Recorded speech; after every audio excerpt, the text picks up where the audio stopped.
ఫిరంగిపురం మండల పరిషత్ కార్యాలయంలో గురువారం నిర్వహించిన వైస్ ఎంపీపీ ఎన్నికలో వేములూరుపాడు 2 ఎంపీటీసీ అమరలపూడి అనురాధ ఏకగ్రీవంగా విజయం సాధించారు. వైసీపీ తరపున ఆమెను 13 మంది ఎంపీటీసీలు ఎన్నుకున్నారు.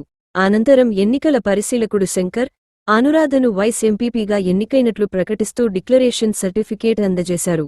జడ్పీటీసీ సభ్యురాలు దాసరి కత్తిరేనమ్మ, ఎంపీపీ షేక్ నర్గీస్, వైసీపీ నాయకులు ఆమెకు అభినందనలు తెలిపారు.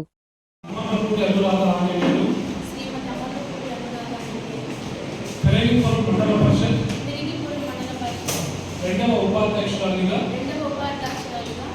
ఎన్నికైనందున అమలులో ఉన్న శాసనం ప్రకారం భారత రాజ్యాంగం పట్ల యథార్థమైన శ్రద్ధానిష్టలు కలిగి ఉండగలనని